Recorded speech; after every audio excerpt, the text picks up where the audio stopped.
Haleluya, haleluya, salam sejahtera di dalam kasih Tuhan kita Yesus Kristus. Keluarga besar Jemaat GPD El Shaddai Magelang. Hari ini kita bersyukur atas kebaikan Tuhan. Saya yakin kita semua ada dalam pemeliharaan Tuhan. Pembacaan kita pagi hari ini sudah sampai di kitab 1 Samuel pasal 4. Saya akan baca ayat pengantar untuk kita. 1 Samuel pasal 4, ayat yang pertama berkata begini. Bagian B saja. Orang Israel maju berperang melawan orang Filistin dan berkemah dekat Ebenezer, sedang orang Filistin berkemah di Afek. Di ayat ini 1 Samuel pasal 4, khususnya ayat 1, itu kita akan temukan untuk pertama kali kita mendapatkan kata Ebenezer. Secara umum kata Ebenezer itu ditulis di dalam 1 Samuel pasal 4 ini ayat 1 bagian B. 1 Samuel pasal 5 ayat yang pertama juga ada kata Ebenezer, dan 1 Samuel pasal 7 ayat yang ke-12. Ketiga kata di tiga bagian yang saya sebutkan tadi masing-masing memiliki arti yang berbeda, sekalipun katanya sama, Ebenezer. Mari kita akan lihat kata Ebenezer ini sekali lagi. Mula-mula kata Ebenezer kita sudah baca tadi di kalimat atau ayat 1 Samuel pasal yang keempat. Tetapi justru di 1 Samuel pasal 4 itu kita menyelidiki di Ebenezer itu justru orang Israel itu ketika berperang mereka mengalami kekalahan. Diceritakan di 1 Samuel pasal 4 ayat yang kedua, kira-kira 4.000 orang Israel tewas di tempat yang bernama Ebenezer. Selanjutnya, di 1 Samuel pasal 4 ayat yang ke-10 sampai ayat yang ke-11, di situ juga ada kata Ebenezer. Tetapi sekali lagi, di tempat ini orang Israel belum mengalami makna dari kata Ebenezer itu yang artinya sampai di sini Tuhan menolong kita. Di ayat yang ke-10 sampai ayat yang ke-11 kita mendapati orang Israel justru di sana juga mengalami kekalahan, dan kurang lebih kira-kira 30.000 orang Israel kalah, meninggal, mati. Dan lebih lagi tabut perjanjian, tabut Tuhan itu sebagai tanda kehadiran Tuhan, dirampas oleh orang Filistin dan dibawa ke Asdod. Jadi dari ayat-ayat yang kita baca, Ebenezer baru sekedar nama tempat, belum memiliki arti yang signifikan, arti yang sesungguhnya. Mari kita akan pelajari. Selanjutnya di 1 Samuel pasal 5 ayat yang pertama juga, di sana dikatakan ketika tabut Tuhan berada di daerah yang bernama Ebenezer, tabut Tuhan dicuri dan dibawa ke kuil yang bernama kuil Dagon. Di sana ada dewa orang Filistin. Dan apa yang terjadi ketika tabut Tuhan ada di kuil Dagon itu? Kepala dari dewa orang Filistin itu putus, jatuh tersungkur di depan tabut Tuhan itu. Ada upaya dari orang Filistin untuk menyingkirkan tabut Tuhan itu. Ada beberapa kali upaya. Tetapi sekali lagi, di mana ada tabut Tuhan itu, di tempat itu selalu terjadi kegemparan, terjadi malapetaka, bahkan terjadi kematian.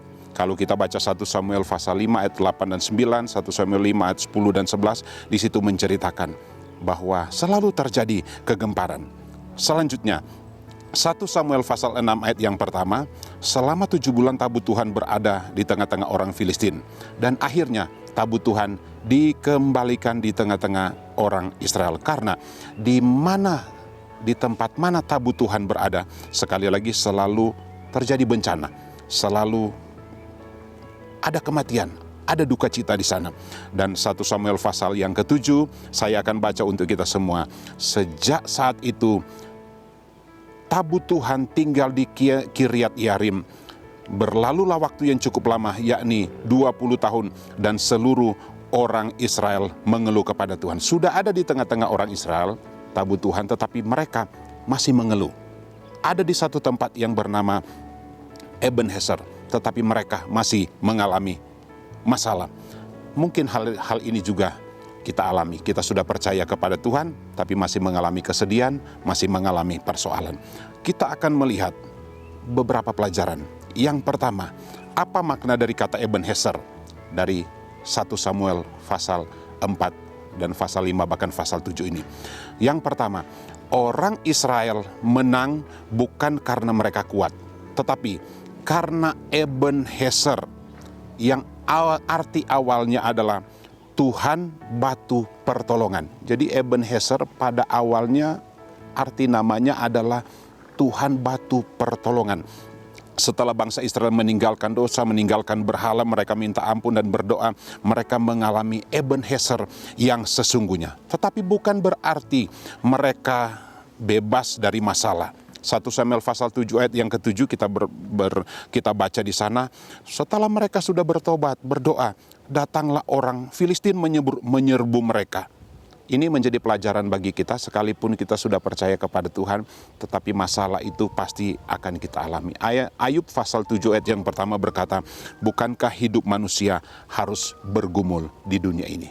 Jadi kepercayaan kita kepada Tuhan bukan berarti kita steril dari masalah. Yang kedua, awal mula nama Ebenezer yang berarti batu pertolongan berkembang secara dinamis menjadi sampai di sini Tuhan menolong kita. Artinya, pertolongan Tuhan itu selalu dinamis, selalu bergerak. Pertolongan itu, Tuhan itu bersifat yang sudah lalu atau hari kemarin. Pertolongan itu bersifat hari ini. Dan pertolongan Tuhan itu juga akan waktu-waktu yang akan datang. Sampai selama-lamanya. Dalam perjanjian baru ada kata Immanuel, Matius 28 ayat 20. Allah menyertai kita sampai selama-lamanya. Dan poin yang terakhir, Ebenezer itu harus kita alami setiap saat. Setiap orang percaya itu berhak mengalami Ebenezer. Pertolongan Tuhan demi pertolongan Tuhan. Jangan sampai Ebenezer itu hanya sekedar slogan, hanya sekedar kita tahu, hanya sekedar nyanyian syair, tetapi Ebenezer itu harus kita alami. Saya baca ayat di 1 Samuel pasal 7 ayat 13. Demikianlah orang Filistin itu ditundukkan dan tidak lagi memasuki daerah Israel. Tangan Tuhan melawan orang Filistin seumur hidup Samuel. Ingat kalimat terakhir, seumur hidup Samuel. Dan kota-kota yang diambil orang Filistin pada orang Israel kembali pula kepada orang Israel. Mulai dari Ekron sampai Gad, dan orang Israel merebut kembali daerah sekitar dari tangan orang Filistin. Antara orang Israel dan orang Amori ada damai. Jadi kita melihat Ebenezer itu menjadi pengalaman hidup orang percaya. Orang Israel mengalami hal itu, kita pun dijanjikan oleh Tuhan Ebenezer. Kalau Tuhan sudah tolong kemarin, Tuhan tolong hari ini, yakinlah bahwa kita semua juga Tuhan akan tolong besok dan selanjutnya. Tuhan memberkati kita semua. Mari kita berdoa. Terima kasih ya Tuhan, Engkau telah membenarkan kami karena iman, sehingga kami jemaat GPD El Shaddai Magelang hidup dalam damai sejahtera-Mu ya Allah. Oleh karena Tuhan Yesus Kristus, oleh karena Engkau, kami umat-umat-Mu juga beroleh jalan masuk oleh iman kepada kasih karunia. Di dalam kasih karunia ini, kami berdiri dan bermegah, dan kami punya pengharapan semua jemaat GPD El Shaddai Magelang dalam kemuliaan Allah. Terima kasih, berkati kami semua yang sudah mendengarkan firman Tuhan dan dalam melanjutkan tugas aktivitas sepanjang hari ini. Dalam nama Yesus kami berdoa mengucap syukur. Haleluya, haleluya. Amin.